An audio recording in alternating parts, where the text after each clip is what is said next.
Good afternoon, Saratoga Catholic families. This is Mr. K, just giving you a quick update, and also wanted to give a recap of orientation that happened over the last 3 days. So today is Friday, the 11th of September. We had our sixth graders visit us today, which was wonderful to see them and show them around the building a bit. And then over the last couple of days, we've seen everybody from sixth grade all the way up to 12th grade. We had intended to record some of the or one of the orientations, but we're not able to make that work. So I'm just going to record this video, share some highlights for students who were not able to attend, and let parents know a little bit about what we talked about. And really, the biggest thing that we tried to communicate was the idea of personal responsibility, that with all the rules we've got in place with masks and social distancing and the way the building is set up, it creates a scenario where we will be safe. And ultimately, though, it comes down to students. So following the rules, letting us know if things aren't going the way they need to go, having open communication. We have to keep each other safe.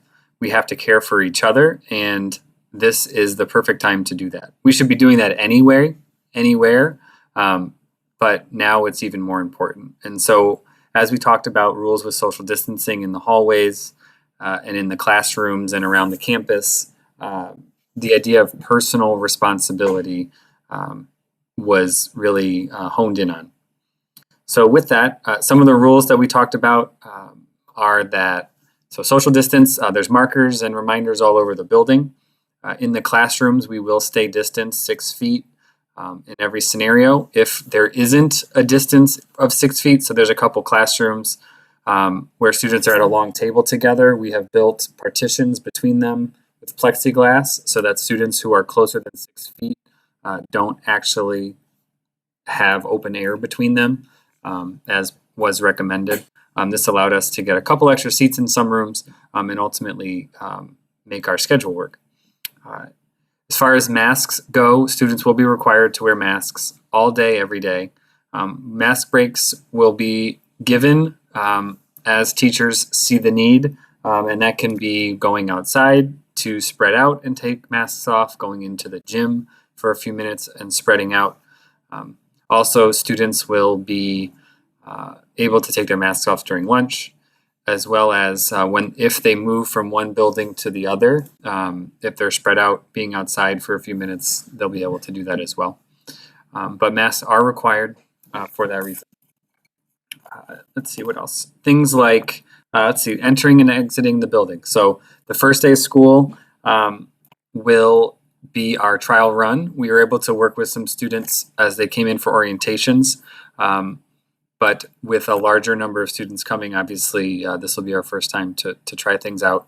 So 9th through 12th graders will come through the main entrance on Broadway, and then go to their homerooms. Middle schoolers will be asked to go around the building to the Hamilton side. They'll enter through one of the back doors that's closer to the girls' locker room, and will enter, go through the cafeteria, and then to their homerooms.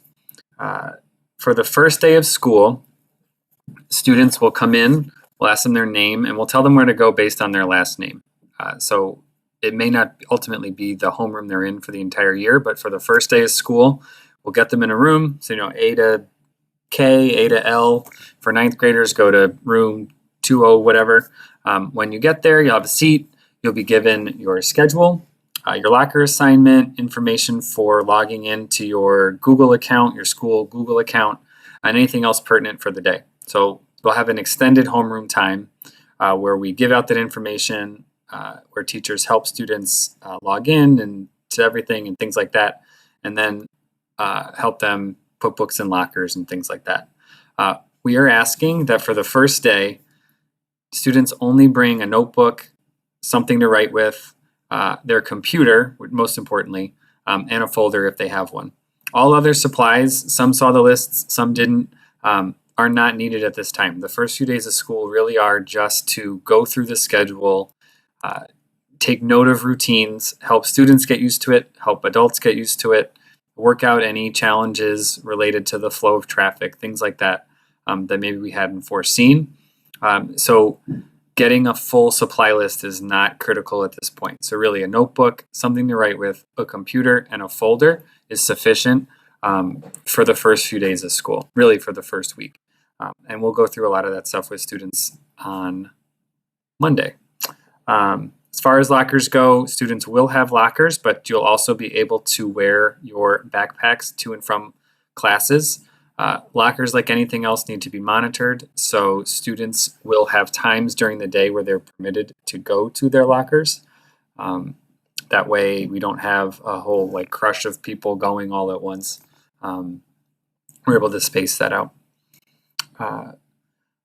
Lunches, I'm trying to go through my list here. Lunches, high school students will be eating lunch in the Parish Center in the annex, where middle school students will be eating in the cafeteria down on the ground floor of the main building. Food and drink. Food is not permitted in the classrooms, nor are like open bottles, glass, cans of soda, things like that. Students can have a water bottle that can be refilled in the hallway as they walk through the day. So if students were accustomed to coming to school with food to eat in first, second period as their breakfast, we're not going to be able to do that. So please take that extra 5 minutes at home to have breakfast before you come in. Bathroom usage. We have to limit and keep track of who's in the bathrooms for tracing reasons and for distancing reasons. So students, you will, there'll be like a sign out book in each classroom where if you go to the bathroom, you sign out, you take a tag, and there'll be a spot to hang the tag by the bathroom. There'll be 2 spots, and if it's occupied by if both spots are occupied, then the student will wait till someone leaves, put their tag up, use the bathroom, and then head back to class and sign in back to class. The reason for the sign in and out is contact tracing.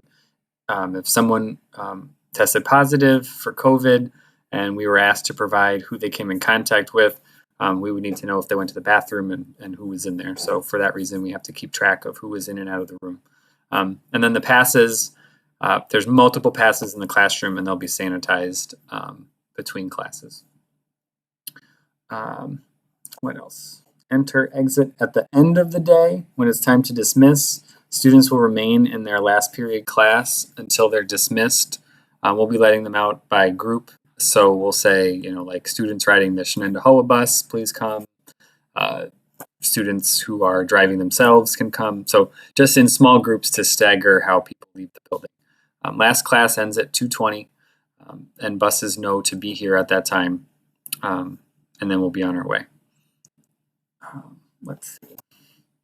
What else did we talk about? Again, really just harped on personal responsibility. I showed a video. It's called A Village of 100 People. I would recommend you to search it on YouTube. There's a variety of different ones that got put out. Honestly, I don't know who produced the one that I showed. But basically, it breaks down what the world would look like if it was only 100 people. So statistically speaking, there's 50 men and 50 women. There's only 5 people would be from North America. There'd be 14 people who don't have access to potable water, things like that. Kind of put things in perspective. And I ask students to just realize how lucky they are, how lucky we are to be in a place that we have access to food, to water, to hospitals, that even in the midst of a pandemic, we can still be with people we care about, have comforts, be safe, and God forbid someone gets sick, have healthcare that can take care of us.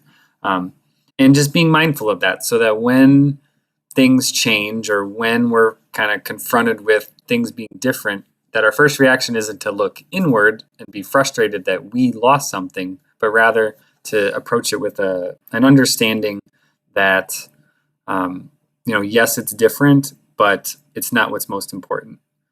What's most important is my family, is my faith, is my school, is my relationship with the people that I care about. And that isn't going to change. And we are the ones who have control over how we react to situations. So really just impress that upon them. And that led into a conversation about a couple of new rules here at the school. First was that we're not going to have any dress down days right away. So we're waiting to we're finishing the language, or we're working on the language of what that looks like. Students have been asking, the girls have been asking that the school relax the dress code for dress down days somewhat to allow them to wear what they normally wear outside of school. And so we hear that, and we're willing to compromise. So girls asked, can we wear yoga pants to school? That is very common. So while the answer will be yes, the caveat is that if you wear yoga pants, you need to wear something that covers your backside, so it's not just yoga pants. Things like that. Ripped jeans, okay, jeans with rips are fine as long as the rips aren't in inappropriate places or too big. So we're going to make some adjustments to that. Just working through that with Mrs. Izo, and we'll put that out when we have a full handbook ready to share with you. The other change, which is pretty significant, is related to the use of cell phones at school. Essentially, the rule is, and we'll back off of this as students show that they can follow the rule, back off in the sense that we can make exceptions. But right now, the rule is when students get to school, when they get to homeroom, phones need to be away, they need to be off or silent, and they cannot be used during the day. If a student needs to call home, it should be through the office. If a student needs to communicate home, it can be through the office. They have their computers, they have email. That email is monitored by the school, it's managed by the school. So it is safe. We feel comfortable allowing them to use that. So they could send you an email that says, hey, Mom, I forgot my clothes for practice, or I forgot my homework, or whatever. And you can respond however you want. Tough luck, deal with it. Or you could respond, hey, I'm going to come up, whatever. But no cell phones. Reason being, cell phones usage it's hard to monitor.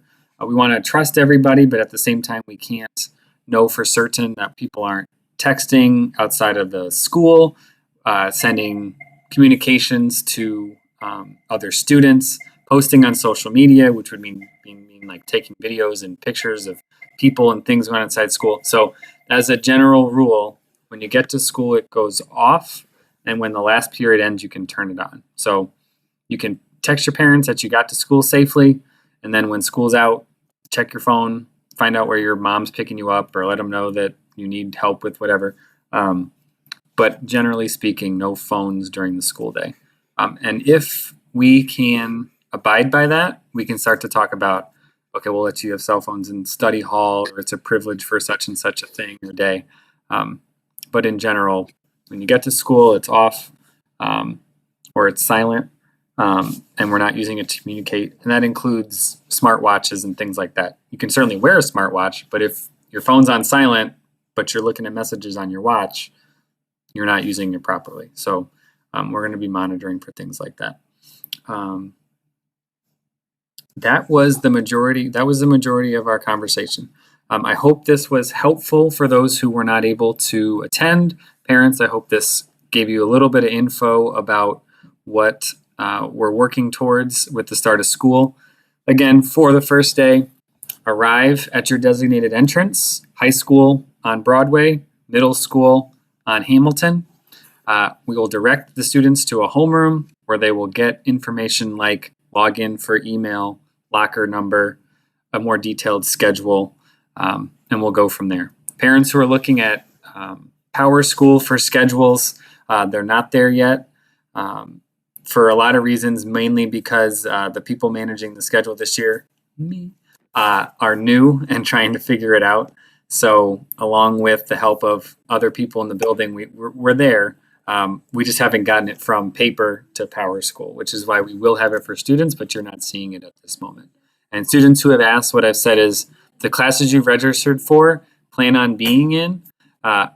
Anybody who's changed or has been presented with a new option has been contacted directly from the school counselor, Ms. Mulkern. So if you know what you signed up for, you can plan on having that class. Any changes have been communicated to students, and then adjustments have been made. So we look forward to seeing you. Thank you for taking the time to watch this.